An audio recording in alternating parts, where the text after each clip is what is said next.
All right, today we're jumping into a really important food safety alert, and this one could affect something you might have in your fridge right now. We're going to break down the recent Boar's Head cheese recall, so let's get right to what you need to know. You know, when you grab something from the deli, you just assume it's safe to eat, right? I mean, who doesn't? But a recent recall notice is shining a spotlight on some pretty popular items. So what's actually going on here, and what do you need to be checking for? Okay, so let's dive into the specifics. Now, you're seeing the Boar's Head brand name on this, but what's interesting is that the issue actually traces back to one of their suppliers, a company called Ambriola. So, the date you really need to circle on your calendar is November 24th, 2025. That's the day the recall was officially issued for Pecorino Romano cheese. And the reason? A potential contamination risk, which we're going to get into in just a second.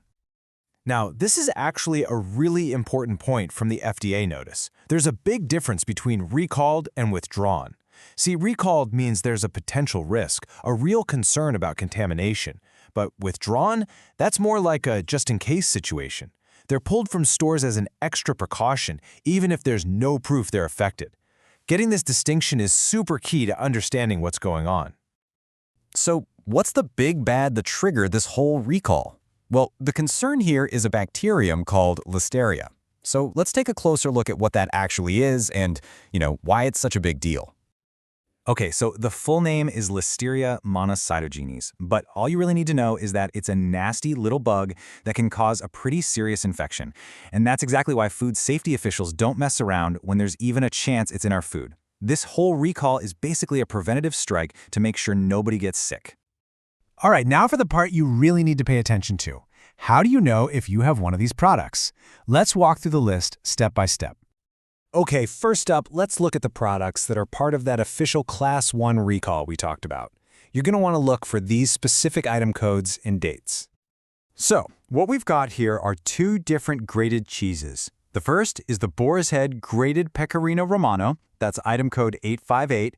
The second one is FRS Grated Romano cheese, item code 15119, but the most critical detail, the thing you really got to check, is that sell-by date. You're looking for anything between November 21st, 2025 and March 12th, 2026.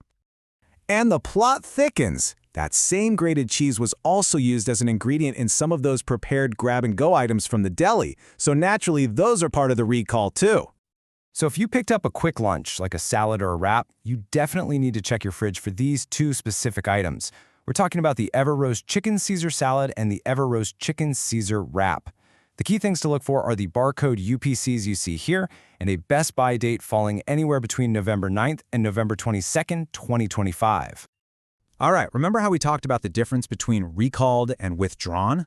Well, this next product falls into that second group, the withdrawn one. So to be clear, it's not part of the official recall, but it was pulled from the shelves just to be extra safe. This one is the pre-cut Pecorino Romano, and its item code is 15160. Take a look at the sell-by dates here. It's a much wider range, all the way from late November 2025 to May of 2026. And again, just to be super clear, this item was withdrawn out of caution. It wasn't officially recalled for contamination. Okay, so the big question is, where was all this stuff sold? The good news is the FDA notice is super specific about this.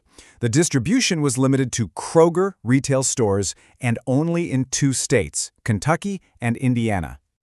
So, what happens if you check your fridge and, you find one of these items? What do you do next? Don't worry, we've got a really simple 3-step action plan for you. It's super straightforward. Step 1, check your fridge. Go through it carefully and compare what you have with the details we just went over. Step 2, and this is the most important one, do not eat it. Seriously, under no circumstances should you consume these products. And finally, step 3, just get rid of it. Throw it away immediately. And look, the official announcement points out that a lot of these items, especially things like the salads and wraps, are probably already past their shelf life anyway.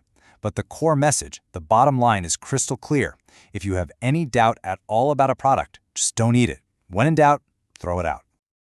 Okay, so now that we have all the nitty-gritty details, let's zoom out for a second and put this whole thing into perspective. What's the bigger picture we should be looking at? This is maybe the most important piece of context I can give you. The number is 0. That's right, so far, there have been absolutely 0 reported illnesses connected to any of these products. This recall is 100% a preventative measure, which is actually a good thing. And that really brings us to a huge takeaway here. I know hearing the word recall can be kind of scary, right? It's unsettling.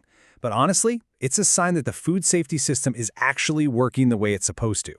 A potential problem was flagged, and they took action to protect all of us before anyone got sick. So that kind of brings us to our final thought. A recall like this is a great reminder that we all have to be vigilant consumers. So I'll leave you with this question to think about. What's the best way for you to stay informed and get ahead of the next food safety alert? Because at the end of the day, just being aware is the most powerful first step you can take.